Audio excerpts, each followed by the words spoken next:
بسم الله الرحمن الرحيم الحمد لله رب العالمين اللهم صل على محمد وعلى آل محمد كما صليت على إبراهيم وعلى آل إبراهيم إنك حميد مجيد الحمد لله আল্লাহ পাক আমাদেরকে কলিমায়ে লা ইলাহা ইল্লাল্লাহ মুহাম্মাদুর রাসূলুল্লাহ পড়িয়েছেন, ঈমানওয়ালা বানিয়েছেন।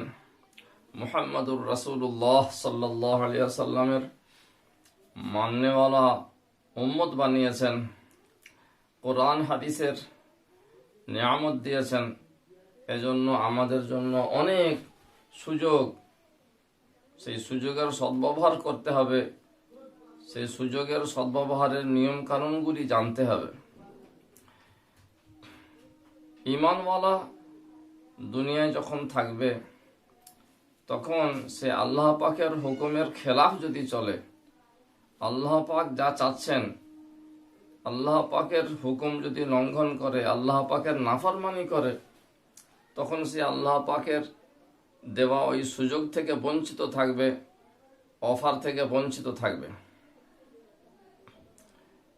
যেমন রুজি রোজগারের বরকতের বিষয় আমরা শুরু করেছি। প্রথমে আলোচনা করতে চাই যেসব কারণে রুজির বরকত নষ্ট হয়। তার মধ্যে এই যে উপায় উপার্জনের যে শরীয়তের নিয়ম আছে, সে নিয়ম ছেড়ে দিয়ে আল্লাহ পাকের নিষিদ্ধ করা উপায় অবলম্বন করা। যেমন হালাল ব্যবসা না করে, হালাল উপার্জন না করে হারাম উপার্জনে যাওয়া, এটাও গরিবের কারণ, অভাবের কারণ। কেন? আল্লাহ পাক বলেছেন কোরআন মাজিদে, আউযু বিল্লাহি মিনাশ শাইতানির রাজিম, আহাল্লাল্লাহুল বাই'a ওয়া হাররামার রিবা। আল্লাহ পাক বেচাকেনাকে হালাল করেছেন, ব্যবসা বাণিজ্যকে হালাল করেছেন, আর সুদকে হারাম করেছেন। আবার বলেছেন ইয়ামহাকুল্লাহুর রিবা, আল্লাহ পাক সুদকে মিটিয়ে দেন। সুদকে মিটিয়ে দেন মানে সুদি লেনদেনে উপায় করা টাকা পয়সাকে আল্লাহ পাক মিটিয়ে দেন,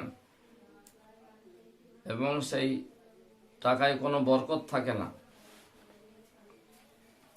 হাদিসে এ সম্পর্কে পরিষ্কার আছে, সুদের টাকা দেখতে যতই অনেক বেশি হোক না কেন, তার নতিজা এবং শেষ পরিণতি হচ্ছে অভাব, সংকীর্ণতা, গরিবি। বুখারী শরীফের ব্যাখ্যা ফতহুল বারীতে ইমাম আব্দুর রাজ্জাকের হাওয়ালায় একটি রিওয়ায়াত আছে যে সুদের কারবারি যতই বড় এবং বিরাট আকারের সুদি কারবার চালাক না কেন, ওই সুদি কারবারিকে, সুদখোরকে আল্লাহ পাক 40 বছরের বেশি কোনো মতেই সময় দেন না। অর্থাৎ যদি কোনো সরকার, এমনকি কোনো দেশ, পৃথিবীর বিখ্যাত দেশ যদি সুদি কারবার চালায়, তো তাকেও আল্লাহ পাক দুনিয়াতেই অভাবের সম্মুখীন করবেন এবং 40 বছরের চেয়ে বেশি তাকে সময় দেবেন না। এর দ্বারা বোঝা যায় এই কথা। আজ সারা বিশ্বের সুদি লেনদেনের আড্ডাখানাগুলি থেকে খবর আসছে যে সমস্ত ওই সুদি কারবারের আড্ডাখানাগুলি লসে রান করছে। ওই বিভাগের কর্মীরাই পরিষ্কার ভাষায় জানিয়েছেন, যার কারণে অধিকাংশ লেনদেন ওই সুদি কারবারের আড্ডাখানার মাধ্যমে করানো হচ্ছে, তবু তার অবস্থা শোচনীয়। তো 1 নম্বর কারণ এই যে সুদকে আল্লাহ মিটিয়ে দেন, মানে সুদি লেনদেনের মাধ্যমে উপায় উপার্জন করা টাকা পয়সাকে আল্লাহ শেষ করে দেন। সুদি লেনদেনের মাধ্যমে ধনী হওয়া ব্যক্তিকেও আল্লাহ পাক গরিব করে দেন। 1 নম্বর কথা। 2 নম্বর কথা, পরিষ্কার হাদিস পাকে আছে, মিশকাত শরীফেও আছে, যে আল্লাহ পাকের নাফরমানির কারণেও বান্দা তার রুজি থেকে বঞ্চিত হয়। অভাবের সম্মুখীন হয়। 3 নম্বর, ঈমানওয়ালার উপরে তো সমস্ত আল্লাহ পাকের হুকুম পালন করা ফরজ। তার মধ্যে সমস্ত হুকুমের উপরে নামাজের নম্বর প্রথমে। নামাজে যদি গাফলতি করে তার পরিণতি আল্লাহ পাক কোরআনে বলে দিয়েছেন। এমনকি নামাজি যদি যথানিয়মে খুশুর সাথে সময় ইত্যাদি সমস্ত ফরজ ওয়াজিব সুন্নতের দিকে খেয়াল না করে যদি অবহেলার সাথে নামাজ আদায় করে, তার জন্য ক্ষতি অনিবার্য। কোরআন বলছে, আউযু বিল্লাহি মিনাশ শাইতানির রাজিম, ফাওয়াইলুল লিল মুসাল্লিন আল্লাযীনা হুম আন সালাতিহিম সাহুন। ওই সমস্ত মুসল্লিদের জন্য ক্ষতি অনিবার্য যারা নিজেদের নামাজ থেকে গাফেল।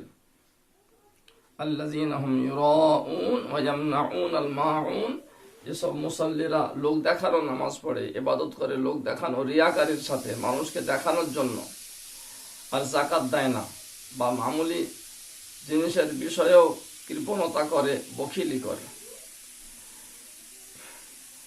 নামাজে গাফলতি করলে দুনিয়াতেও ক্ষতি, আখেরাতেও ক্ষতি।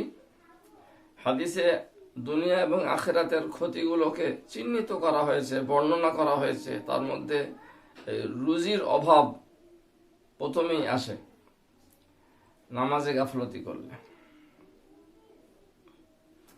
এজন্য প্রত্যেক ঈমানওয়ালাকে সমস্ত ফরজ ওয়াজিব সুন্নত ইত্যাদিগুলো জেনে তার প্রশিক্ষণ নিয়ে, ট্রেনিং নিয়ে 5 ওয়াক্তের ফরজ নামাজগুলো অতি অবশ্যই ভালোভাবে আদায় করতে হবে। নতুবা সে গরিবের সম্মুখীন হবে এবং তার দুনিয়ারও অবস্থা শোচনীয় হবে। আজ অনেক মুসলমান নামাজ থেকেই দূরে। অনেকে নামাজ পড়েন কিন্তু ফরজ ওয়াজিব সুন্নত কোনটি কি এগুলোর দিকে খুব খেয়াল রাখেন না, তাড়াহুড়ো করে নামাজ পড়েন। যত তাড়াহুড়ো সব নামাজে। 2 সিজদার মাঝখানে পড়ার জন্য রাসূলুল্লাহ সাল্লাল্লাহু আলাইহি সাল্লাম 3টি দোয়া বলেছেন, তার মধ্যে একটিও পড়ে না মুসল্লি। না রব্বিগফিরলি পড়ে, না আল্লাহুম্মাগফিরলি ওয়ারহামনি ওয়াহদিনি ওয়াআফিনি ওয়ারযুকনি পড়ে, না আল্লাহুম্মাগফিরলি থেকে নিয়ে ওয়ারযুকনির পরে ওয়াজবুরনি ওয়ারফানি যোগ করে। কিছুই পড়ে না, কোন রকমে মাটি ছুঁয়ে চলে যায়, নামাজই হয় না। নামাজে তাদিলে আরকান এবং ইতমিনান জরুরি। তো 3 নম্বর বিষয় হচ্ছে কি, নামাজে গাফলতি করলে রুজির বরকত নষ্ট হয়। 4 নম্বর, সকালের ঘুম। আসুবাহতু তামনাউর রিজকা, বিখ্যাত হাদিস, প্রামাণ্য হাদিস, বহু হাদিসের কিতাবে আছে। সকালের ঘুম রুজিকে রুখে দেয়। সকালের ঘুম 2 প্রকার। একটি ফজরের ফরজ নামাজ না পড়ে ঘুমিয়ে কাটাচ্ছে, রাত থেকে একটানা ঘুমোচ্ছে, ফজরের সময় হলো, টাইম পার হয়ে গেল, ফজরের নামাজই পড়লো না, সেই ফজরের নামাজ কাজা করে দিল, এতে তো রুজির অভাব হবেই। এমনকি রাসূলুল্লাহ সাল্লাল্লাহু আলাইহি ওয়াসাল্লাম এবং সাহাবায়ে কেরাম বাড়ির লোকজনদেরকে ফজরের নামাজ পড়ে ঘুমোতেও বারণ করতেন, বলতেন ওটাও এই হাদিসের আওতাভুক্ত। ফজরের নামাজ পড়ে সঙ্গে সঙ্গে নিজেরাও ঘুমোতেন না সাহাবায়ে কেরাম, ছেলেপুলেদেরকেও ঘুমোতে দিতেন না। এ সম্পর্কে প্রায় 5-6টি হাদিস আমি অডিও রেকর্ডিংয়ে বলে দিয়েছি, এর আগে স্বাস্থ্যবিজ্ঞানে বলে দিয়েছি, আবার বলছি। এবং সেই সমস্ত হাদিসগুলি বেশিরভাগ আল মাকাসিদুল হাসানা ওই কিতাবের হাওয়ালা দিয়ে বলেছে। তো সকালের ঘুম রুজিকে আটকে দেয়। 5 নম্বর, আজ-জিনা ইউরিসুল ফাকরা, বিখ্যাত হাদিস। জেনার গোনা গরিবীর কারণ। আজ দুনিয়ায় বেপরদাকে উদারতা বলা হচ্ছে। বেপরদা কোনো যেন ব্যাপারই নয়। দুনিয়া কামানো, দুনিয়ার উদ্দেশ্য সাধনটাই আসল, তাতে পর্দা উঠে যায়, যাক, এরকম একটি খেয়াল অনেক মুসলমানদের মনেও এসে গিয়েছে। কাজে কর্মের প্রকাশ পায় এবং তার পরিণতি কি সবার জানা আছে। আবার মোবাইলের যুগে তো সমস্যাগুলি মানুষের চোখে আঙুল দিয়ে দেখিয়ে দিচ্ছে বেপরদার সমস্যাটা কি, শেষ পরিণতিটা কি হয়। তো 5 নম্বর, হাদিসে আছে যে জেনা ইউরিসুল ফাকরা, জেনা গরিবের কারণ। 6 নম্বর যেগুলি পরিষ্কারভাবে হাদিসে আছে সেগুলি বলছি আমরা, যেগুলি পরিষ্কার হাদিসে নেই, বুজুর্গানে দিনে বলেছেন, বুজুর্গানে দিনরা বলেছেন কোন কিতাবে, সেগুলিও বলবো ইনশাআল্লাহ। ওগুলোরও কোনো কারণ থাকতে পারে, পরিষ্কারভাবে কোরআনে হাদিসে পাচ্ছি না, বুজুর্গরা বলেছেন এই এই কাজ করলে রুজির বরকত নষ্ট হয়, সেগুলোও বলবো ইনশাআল্লাহ। 6 নম্বর দিনের মেহনত, দিন জিন্দা করার মেহনত যদি কেউ পুরো বন্ধ করে দেয়, না করে, কোনো দিক দিয়েই না করে, তাহলে পরে তাকেও অভাবের সম্মুখীন হতে হবে। এই বিষয়টি কোরআনের একটি আয়াতের তাফসীরে আব্দুল্লাহ ইবনে আব্বাস রাদিয়াল্লাহু আনহুমা বলেছেন, আউযু বিল্লাহি মিনাশ শাইতানির রাজীম, ইল্লা তানফিরু ইউআযিবুকুম আযাবান আলীমা, ইল্লা তানফিরু ইউআযিবুকুম আযাবান আলীমা, যদি তোমরা দিন জিন্দা করার জন্য, জানমাল কোরবান করার জন্য আল্লাহর রাস্তায় না বের হও, তো আল্লাহ পাক তোমাদেরকে যন্ত্রণাদায়ক শাস্তি দেবেন। এই আযাবান আলীমার তাফসীরে আব্দুল্লাহ ইবনে আব্বাস রাদিয়াল্লাহু আনহুমা বলেছেন, আযাবান আলীমা ঈমানওয়ালাদেরকে আল্লাহ বলছেন, ইল্লা তানফিরু ইউআযিবুকুম আযাবান আলীমা মুসলমানদেরকে লক্ষ্য করে আল্লাহ পাক বলছেন। তো এই আযাবান আলীমার মানে আব্দুল্লাহ ইবনে আব্বাস রাদিয়াল্লাহু আনহু বলছেন গরিবী, অভাব। দিনের মেহনত ছেড়ে দিলে উম্মত অভাবের সম্মুখীন হবে, রুজির বরকত থেকে বঞ্চিত থাকবে। গায়েবী মদতও হবে না, বরকতের দোয়া করলেও হবে না। এই বিষয়গুলি কোরআন এবং হাদিস দ্বারা প্রমাণিত, যেগুলি আমরা এখন আলোচনা করলাম, এগুলো খুব স্মরণ রাখতে হবে। এছাড়া কিছু বিষয় বুজুর্গানে দিন বলেছেন, সেগুলো আরো কিছু বিষয় হাদিসে আছে, সেগুলো বলছি। যেমন বরকত নষ্ট হয় কিসে? আল্লাহ পাকের উপর ভরসা না করে মখলুকের উপর ভরসা করা, ওটা ইমানের অধ্যায়ে চলে গেল। আমি যদি বলি আমাকে অমুক কোম্পানি খাওয়াচ্ছে, আমি অমুক কোম্পানির কাছে চাকরি করি, তবে ভালো, এই কারণে ভালো খাচ্ছি, তো আল্লাহ পাক রুজির বরকত ছিনিয়ে নেবেন, দেখিয়ে দেবেন মানুষকে তোমাকে কোন বাবা খাওয়ায়। রুজি রোজগার যাবতীয় বিষয় একমাত্র আল্লাহ পাক এগুলো যোগান দেন। কিন্তু যখন মানুষ মখলুককে রুজিদাতা বলবে, মখলুককে স্রষ্টা বলবে, মখলুককে সবকিছু মনে করবে, আল্লাহ পাক তখন তাকে অভাবের সম্মুখীন করে চোখে আঙুল দিয়ে দেখিয়ে দেন যে আল্লাহ পাক যদি তোমার রুজি আটকে দেন, কে আছে তোমার রুজি ছাড়নেওয়ালা।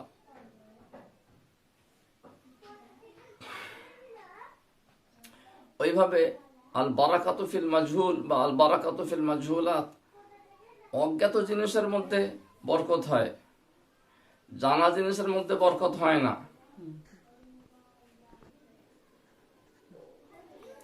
এই বিষয়টি হাদিস পাকে আছে, এটিও বুজুর্গদের কথা নয়, হাদিস পাকে আছে। হাদিসটি কি? আল বারাকাতু ফিল মাজহুল বা আল বারাকাতু ফিল মাজহুলাত, এটি প্রামাণ্য হাদিস হিসাবে আল মাকাসিদুল হাসানা কিতাবে আছে। বিষয়টি খুলে বলবো ইনশাআল্লাহ। এর ব্যাখ্যা স্বরূপ হযরতে আয়েশা রাদিয়াল্লাহু আনহার রিওয়ায়াত আছে বুখারী শরীফে, যে রাসূলুল্লাহ সাল্লাল্লাহু আলাইহি সাল্লামের যখন ইন্তেকাল হলো, তখন আমার ঘরে তাকে কিছু জব ছিল, কিছু জব, পরিমাণ বলেননি, সেই জবগুলি থেকে দুটি দুটি করে নিয়ে আমি জাঁতায় পিষে রুটি করতাম। এইভাবে বেশ কিছুদিন চলল। আমার মনে একদিন খেয়াল এলো জবগুলি কত, জবগুলির পরিমাণ কত, কত সা, আমাদের এখন কিলোগ্রামে ওজন হয়, তখনকার দিনে মাপে মাপা হতো, সা, মুদ, রতল ইত্যাদি। তো আমি সেগুলি মেপে দেখলাম কতটা হয়। সেই মাপের জায়গায় না যখন মেপে দেখলাম, তার অল্প কয়েকদিন পরেই সেই জবগুলি শেষ হয়ে গেল।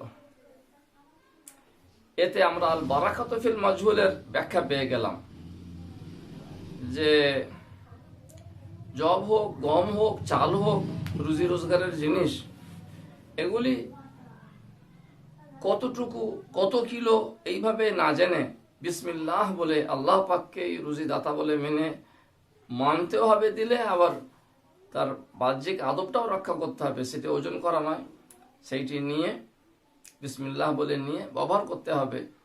কত কিলো আছে দেখি ভালো করে, ওই রকম করলে পরে তার বরকত নষ্ট হয়ে যাবে। এখানে আরেকটি হাদিসের ব্যাখ্যা অনেক সময় এর বিপরীত বলে মনে হয়, সেটি এখানেই পরিষ্কার করে দিই, নতুবা অনেকে বলবেন আমরা ইউটিউবে শুনলাম এটি, আবার অন্য হাদিসে আছে তোমরা খাদ্যশস্যকে মেপে রাখো তাহলে বরকত হবে, সেখানে আবার বরকত হওয়ার কথা আছে। এই জন্য যেহেতু সেই হাদিসটা আমার নজরে আছে, পরিষ্কার করে দিই। কিলু তাআমাকুম মুবারাকুম ফিহি, নিজেদের খাদ্যশস্যকে মেপে রাখো তাহলে তোমাদের জন্য বরকত হবে। ওটা কেনার সময় বা পাওয়ার সময় দোকান থেকে আমি কিনছি, 1 কুইন্টাল চাল কিনছি, কি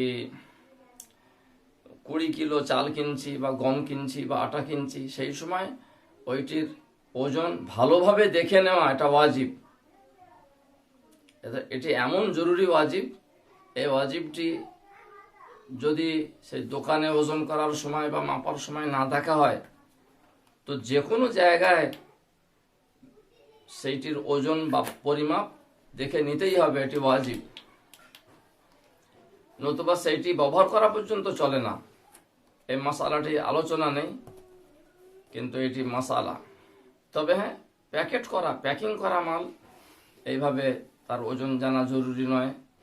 যেহেতু প্যাকিং করা মাল, তার গায়ে লেখাই আছে এটা 25 কিলোর প্যাকেট, 50 কিলোর প্যাকেট বা বস্তা, যেগুলি ওজন করে বা মেপে অথবা গুনতিতে আমরা কেনা বেচা করি, সেগুলো বিক্রেতা যখন গুনে দেবেন বা মেপে দেবেন বা ওজন করে দেবেন, খরিদ্দারের জন্য ওয়াজিব সেটি দেখে নেওয়া।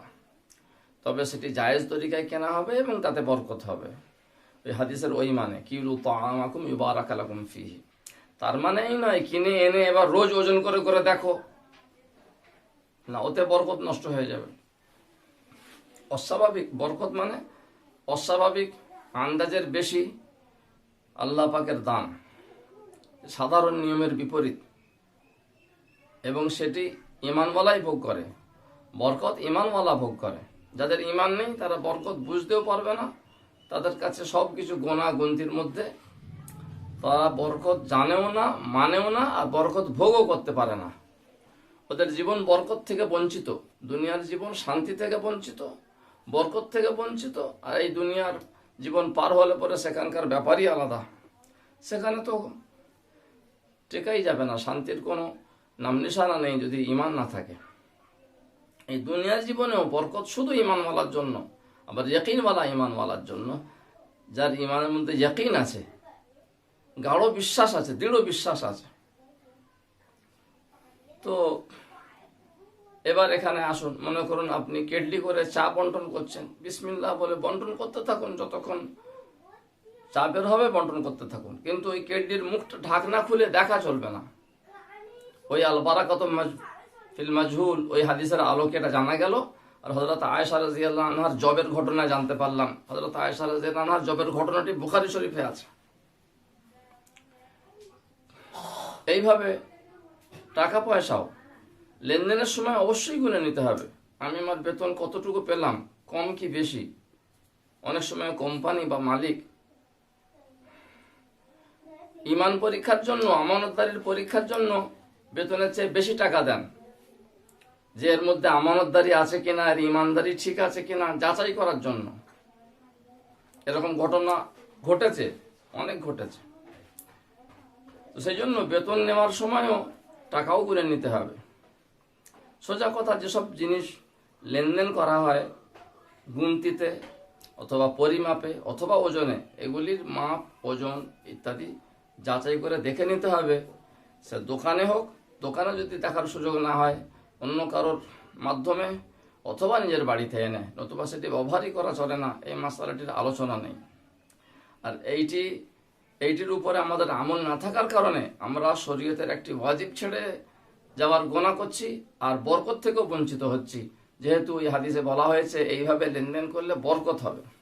আর হযরত আয়েশা রাদিয়াল্লাহু আনহার ঘটনাটি আলাদা, ওটা কেনার সময় নয়, দীর্ঘদিন ওই অল্প দুটি জব পড়ে আছে, দৈনিক তা থেকে কিছু নিয়ে রুটি করে খাচ্ছেন, অনেক দিন হয়ে গেল, কতটা পরিমাণ আছে জানবো, এইটিকে যখনই পরিমাপে ফেলা হয়েছে তখনই তার বরকত শেষ হয়ে গেল। এরকম আরো অনেক ঘটনা আছে। যে কোনো জিনিসে, ইমানওয়ালার যে কোনো জিনিসে বরকত হতে পারে এবং হয়। বাইকে পেট্রোল ঢালা হয়েছে, সেইটি নিয়ে আল্লাহর নাম করে বিসমিল্লাহ বলে অনেক সফর করা হচ্ছে, কিন্তু যিনি বুজুর্গ যাকে নিয়ে সফর করা হচ্ছে তিনি বলে দিলেন ঢাকনাটা খুলবে না। তো তিনি যতদিন, প্রায় 1 মাসের কাছাকাছি, 1 মাসের চেয়ে একটু কম হবে, তিনি সফর করলেন, কোনো সময় তেল ভরা হয়নি, আমাদের জেলারই ঘটনা, এবং তার চলে যাওয়ার পরেই তেল শর্ট হলো, রিজার্ভে হলো, তারপরে তেল ভরতে হলো। ওতেও বরকত হয়। প্রত্যেক জিনিস, ইমানওয়ালার প্রতিটি জিনিসে বরকত হতে পারে এবং হয়। হযরত আবু হুরায়রা রাদিয়াল্লাহু আনহুকে রাসূলুল্লাহ সাল্লাল্লাহু আলাইহি ওয়াসাল্লাম একটি খেজুরের থলি দিয়েছিলেন, বিরাট বস্তা নয়, তিনি সেই থলিটি নিয়ে সবসময় থাকতেন, তার থেকে সেই খেজুরের থলি থেকে খেতেন, সদকাও করতেন। ইতিহাসের বর্ণনা অনুযায়ী প্রায় 30 বছর সেই থলিটি আবু হুরায়রা রাদিয়াল্লাহু আনহু ব্যবহার করেছেন। 30 বছর মানে কি? 30 বছরে কত খেয়েছেন, কত সদকা করেছেন। তারপরে থলিটি খোয়া যায়, তো বরকত বুঝুন। এবার 30 বছর ধরে তিনি ওই থলি থেকে কত খেজুর খেয়েছেন, কত খেজুর সদকা করেছেন, ওই একটি থলি থেকে। বস্তা নয়, বস্তা হলে পরে তো পিঠে করে নিয়ে যাওয়া মুশকিল হবে। রাসূলুল্লাহ সাল্লাল্লাহু আলাইহি ওয়াসাল্লাম দিয়েছিলেন। এই বরকত একে বলে। তো এখন আমরা আলোচনা করলাম কিসে কিসে বরকত নষ্ট হয়। তো কোনো জিনিস গুণে দেখবেন না।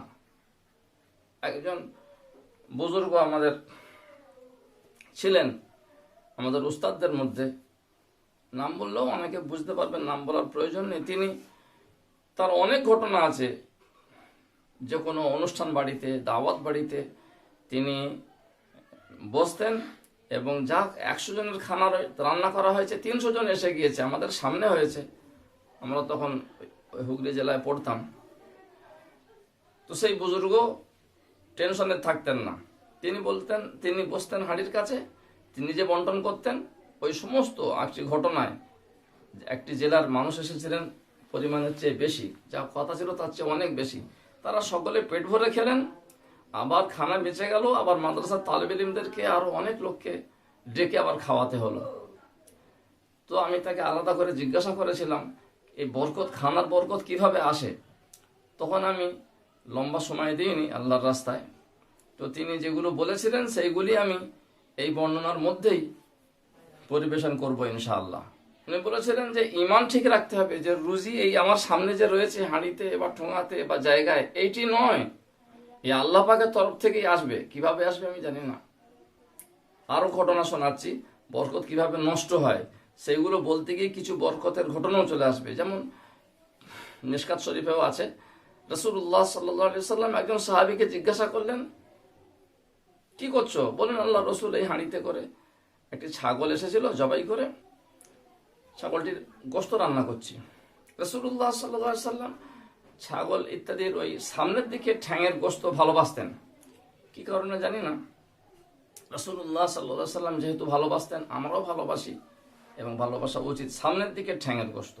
উনি বললেন সামনের দিকে ঠ্যাঙের অংশ দাও, সাহাবী বের করে দিলেন। আর আরবে তখন ওই ছোট ছোট টুকরো করা হতো না, এখনো আরবের নিয়ম, এই ছাগল ভেড়া ইত্যাদি জবাই করলে ওর অনেকে তো গোটা জন্তুটারই নাড়ি ভুড়ি ইত্যাদি খারাপ জিনিস, নাপাক জিনিস বের করে দিয়ে গোটা ভেজে ফেলেন, অথবা যদি টুকরো করেন বড় বড় হাড় থাকে, সামনের দিকে ঠ্যাঙের মাত্র 2টো টুকরো হবে। যাক, রাসূলুল্লাহ সাল্লাল্লাহু আলাইহি ওয়াসাল্লাম সেই সাহাবীর কাছ থেকে সামনের দিকে ঠ্যাং চাইলেন, এই সাহাবী হাঁড়ি থেকে তুলে দিয়ে দিলেন। রাসূলুল্লাহ সাল্লাল্লাহু আলাইহি ওয়াসাল্লাম খেয়ে নিলেন তার গোশতগুলো। ছাগলের ঠ্যাং কত বড় হবে, তার গোশত খেয়ে দিদি আবার বললেন তুমি সামনের দিকের ঠ্যাং দাও। সেই সাহাবী তার দ্বিতীয় ঠ্যাংটি, একটি ছাগলের গোশত রান্না করছিলেন, দ্বিতীয় ঠ্যাংটিও তুলে দিলেন। তৃতীয়বারে এই হাদিসে তৃতীয়বারে আবার সামনের দিকে ঠ্যাং চাইলেন, সে সাহাবী উত্তর দিলেন, আল্লাহ রসুল, একটি ছাগলের সামনের দিকে ঠ্যাং তো দুইটি হবে। দিলেন না। রাসূলুল্লাহ সাল্লাল্লাহু আলাইহি সাল্লাম বললেন, শোনো, তুমি যদি চুপচাপ থেকে ওই আমার কথা শুনে হাঁড়ি থেকে বের করার চেষ্টা করতে, তো তুমি বের করতেই থাকতে, যতবার আমি চাইতাম ততবার তুমি বের করতে। কিন্তু এই যে তুমি বলে ফেললে যে একটি ছাগলের দুইটি ঠ্যাংই হয় সামনের দিকে, আর হবে না, এই শেষ হয়ে গেল। এর দ্বারা বোঝা যায় যে বরকত নষ্ট হয় কিভাবে। আমি এই পরিমাণে জিনিস রেখেছি, এর চেয়ে বেশিও থাকতে পারে, এর থেকে বেশি আসতে পারে, আল্লাহ পাক ওইখানেই দিতে পারেন। এইগুলি বিশ্বাস করতে হবে। একেবারে ইয়াকিনওয়ালা ঈমান, সাধারণ ঈমান না, ইয়াকিনওয়ালা ঈমান। এই ইয়াকিনওয়ালা ঈমানের জন্য মেহনত করতে হয়। এই বিষয়টি এবার বরকত কিসে নষ্ট হয় আরো কয়েকটি বিষয় বলে আজকের মতো শেষ করছি। তালিমুল মুতাআল্লিম কিতাবের মুসান্নিফ লেখক লিখেছেন যে ফলদার গাছপালা কাটলেও রুজি নষ্ট হয়, রুজির বরকত নষ্ট হয়, এবং ফলদার গাছ লাগালে রুজির বরকত হয়। কি ব্যাপার খুলে বলেননি, কোন হাদিসে আছে, কোন আয়াত থেকে বের করেছেন খুলে বলেননি। এটাও পরীক্ষিত, আমরা দেখেছি। আমরা যারা গাছপালা লাগাই তাদের রুজিতে বরকত হয়। তার কারণ সম্পর্কে বুজুর্গরা বলেছেন, একটি ফলের গাছ লাগানো মানেই, একটি শস্যের গাছ লাগানো মানেই অনেক পোকার আহারের বন্দোবস্ত আমি করলাম, অনেক পোকামাকড় ওর দ্বারা উপকৃত হবে। কেউ ছায়া নেবে, কেউ ওর গোড়ায় আশ্রয় নেবে, কেউ ওর একটু ফল খাবে। আমি একটা ফলের গাছ লাগালাম, সেই গাছের ফল কত পাখি খাচ্ছে, কত বাদুড় খাচ্ছে, কত কাঠবিড়ালি খাচ্ছে, কত মানুষ নিয়ে যাচ্ছে। এই যে আমি অন্য মখলুকের আহারের বন্দোবস্ত করলাম, এতে আল্লাহ পাক এত রাজি খুশি হবেন যে আমার রুজিতে বরকত দেবেন। সেটা ওই গাছ থেকে নাও হতে পারে, অন্য জায়গা থেকে আসবে, কিন্তু আমি যেহেতু মখলুকের রুজির বন্দোবস্ত করেছি বাহ্যিক আকারে, আমি রুজি দাতা নই, রুজি আসার লাইন খুলেছি, তো আল্লাহ পাক আমার রুজির লাইনটাকে আসান করে দেবেন।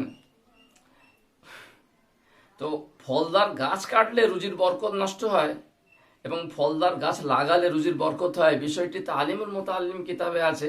কোনো হাদিস কোরআনের হাওয়ালা তিনি দেননি, দলিল দেননি, কিন্তু এটা পরীক্ষিত, আমরা নিজেরা পরীক্ষা করে দেখেছি। আলহামদুলিল্লাহ। আজকে রুজির বরকত কিসে কিসে নষ্ট হয় সেইগুলি আলোচনা করলাম।